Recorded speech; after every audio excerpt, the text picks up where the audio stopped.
大家好，歡迎收睇小馬哥遊樂場。如果大家係第一次收睇呢個頻道，記得訂閱，撳埋個鐘仔，揀選全部。咁最新最快，好似呢一條介紹香港有趣嘅歷史影片呢，就會送俾你啦。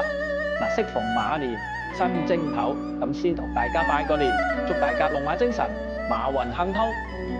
嗱，話晒馬年第一集，當然要介紹同馬有關嘅地方啦。所以今集帶大家去跑馬地 ，Let's go！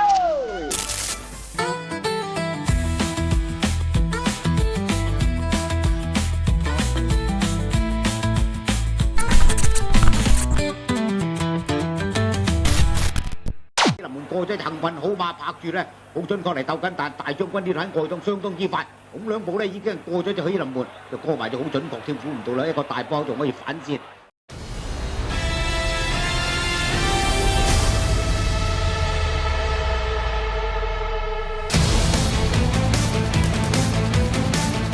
入正直路，前面透出嘅馬呢，就加州星球唔要難，外面喳喳聲上嚟，浪漫勇士追緊，後多層仲有包裝智威，最後百零米透出係呢隻加州星球啊，外面浪漫勇士一路黐住佢唔放，接近終點，打比嘅得主沈集成、田泰安、浪漫勇士。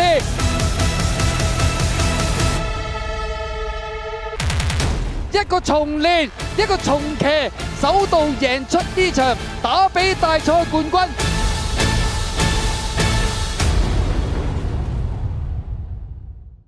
先問下大家，跑馬地嘅英文 Happy Valley， 即係我哋成日講嘅快活谷，究竟快活谷係咪真係咁快活呢？開埠初期，跑馬地原本係一片沼澤地，當時係叫做黃泥涌峽，後嚟英軍將呢塊沼澤地建為軍營。但係誰不知，當英軍駐紮之後，發生瘟疫，好多英軍都感染瘧疾而病逝。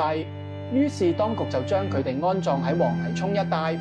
當時被華人稱之為紅毛墳場，即係現時嘅香港墳場。由於信奉天主教嘅英國人認為安息係等於我哋中國人所講嘅極樂，於是就將呢一度稱為 Happy Valley， 意思即係作為軍人嘅安息地方。所以快活谷並唔係指歡樂或者快樂，更加同賽馬一啲關係都冇啊！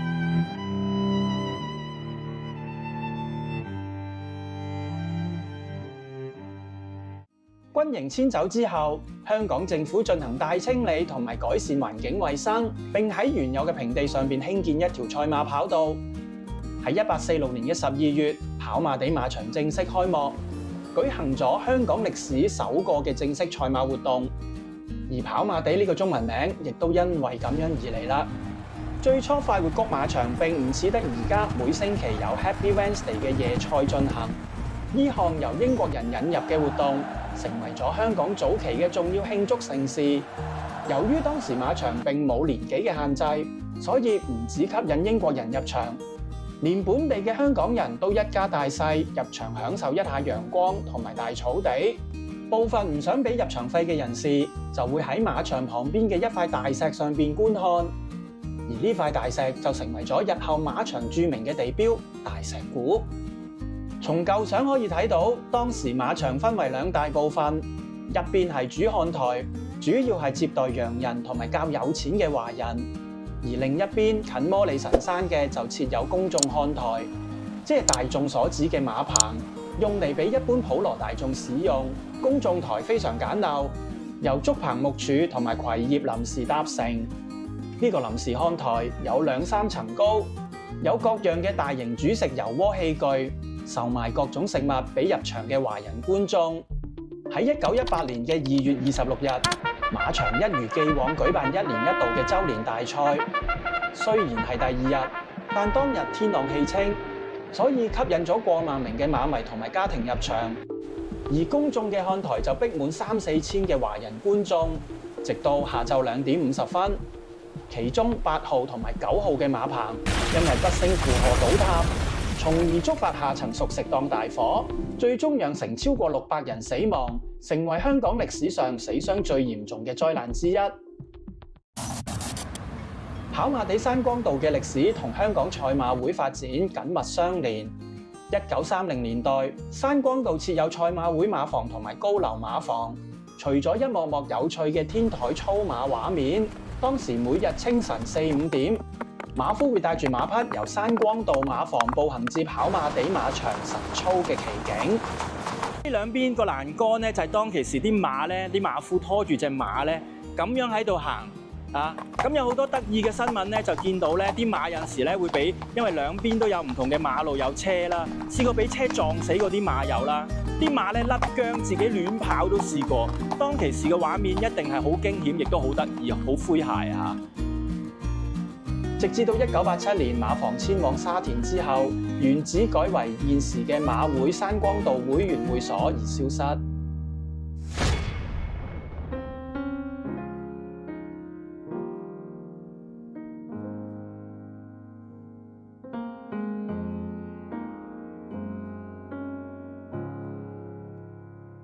喺跑馬地咧，要揾一啲歷史價值高嘅一啲嘅樓宇咧，一定要數身後邊嘅鳳輝台嚇。佢哋嘅建造嘅時間咧，大概喺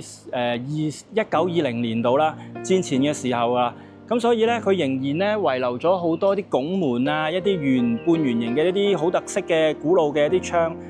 咁我哋不如一齊帶大家睇下，究竟有幾懷舊啊嘛 ？Let's go！喂，呢啲門窗咧，仲唔係花樣年華以前嗰啲嚇，再舊啲嘅時候。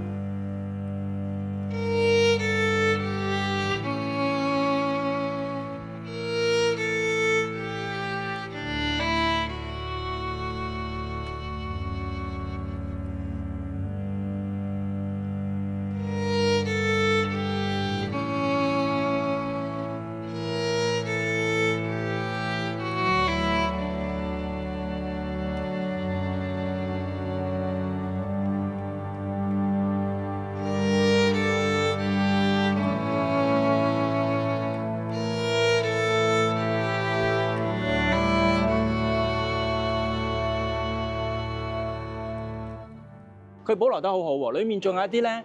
係有呢啲唔同嘅花紋嘅一啲嘅窗框喺度保留到而家嚇。咁呢一個嘅建築物咧係被定為咧第3級嘅呢個歷史嘅建築物嚟嘅。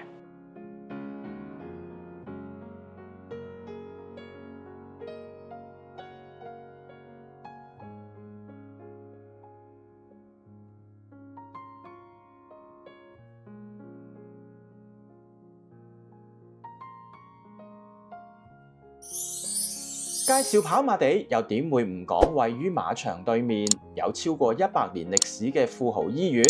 養和醫院。養和醫院喺1922年成立，前身係香港養和院，最初只有28張病床，留醫者每日只需要5毫子嘅膳費。醫院由一班華人西醫為本地市民提供公立醫療以外嘅第三方服務而創立。醫院原址係愉園遊樂場，係香港華人富商余玉芝擁有。由於遊樂場業當時喺歐美興起，呢股熱潮吹到亞洲、廣州、上海同新加坡等大城市，余玉芝就將自己嘅歐洲式花園改建為愉園公眾遊樂場。遊樂場喺1903年開業，設有盤景展示，亦都有假山、小橋流水同埋韆鞦。其後更加開設咗摩天輪、攤位遊戲同埋風車射擊場等娛樂設施。每逢週末嘅賽馬日，遊樂場就座無虛席。電車公司更加特別開設由鵝頸橋來回愉園嘅路線，增設咗愉園站。直至到1918年馬場大火，黃泥涌一帶經常傳出鬧鬼事件，遊樂場生意自此一落千丈。直至到1922年停辦，其後再改建成為醫院。跑馬地可以講咧係自給自足，除咗有唔同嘅設施同埋超市可以俾到啲市民咧可以買到嘢，非常之方便之外咧，亦都咧有美食喺度嚇。所以咧喺跑馬地咧，我最中意咧就要食呢一間越南粉啦。Let's go， 帶大家去睇下。呢間餐廳雖然細細，坐滿都係得10幾個位，但係好多朋友都專登入跑馬地要食呢一間越南粉。就連阿蛇同容祖兒都成日嚟幫襯，我就揀咗呢間餐廳推介嘅全北麥治1++韓牛肉眼河，最正就係可以加多芫茜，啱晒芫茜控嘅我啊！嗱，而家呢一嚿咧，老闆講咧就係呢個慢煮牛腩啊，老闆咧就揀咗咧呢一個喺韓國嘅特選嘅牛肉嚟嘅，我咧食落口咧，其實咧係非常之入口即溶，超正。跑馬地同唔少嘅大明星都有密切嘅關係，好似梅艷芳，佢嘅媽媽同哥哥都係住喺跑馬地，街坊以前不時都會見到妹姐會返嚟探佢哋。對於張國榮嚟講，跑馬地唔單止係故居，更加關乎佢能夠成為明星之前嘅一個重要階段。時間翻返去1977年，當時21歲嘅張國榮仲未出道，只係一心想向演藝事業發展。嗰年嘅夏天，佢打算參加麗的電視嘅亞洲歌唱大賽，不過佢連20蚊嘅報名費同埋車費都拎唔出，最後喺跑馬地毓秀大廈屋企同住嘅保姆陸姐，用自己20蚊嘅積蓄，俾咗張國榮作為支持佢踏出追夢嘅第一步。比賽當晚，佢以一曲 American Pie 喺噓聲之中完成演出，但係意外咁攞咗亞軍，命運由此改寫。多年之後，成為萬人迷嘅張國榮，一直將呢一份超越血緣嘅感謝之情放喺心裏面。佢將跑馬地毓秀大廈單位送俾陸姐。陸姐一生無欲無求，只係全心全意咁照顧我。佢只係希望有間屋住，為咗達成佢心願，我送咗間屋俾佢。不過佢享用嘅日子唔多，佢離開嗰時，我唔能夠見佢最後一面，實在好遺憾。嗱，嚟到跑馬地咧，有好多咧回憶喺度嘅，好似喺呢一個唔起眼嘅一個牧場嘅鋪頭咧，其實係一間酒吧兼卡拉 OK。我夜晚咧好 lonely 嘅時候咧，想練下歌咧，就會走入去咧去唱歌㗎嚇。咁我嘅偶像都曾經喺裏面係成日嘅座上客嚟㗎，哥哥 I miss you。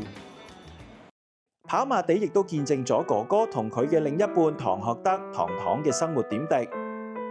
2001年9月27號晚，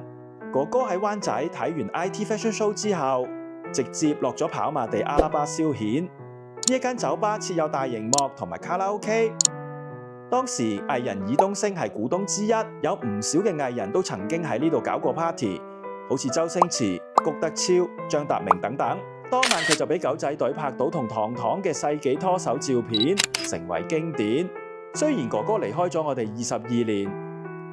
但係每年嘅9月頭，一班佢嘅歌迷都會喺酒吧聚會，同埋慶祝佢嘅冥壽。跑馬地對張國榮嚟講，唔只係一個故居，而係一個見證夢想同記錄咗同唐唐嘅愛情溫馨時光。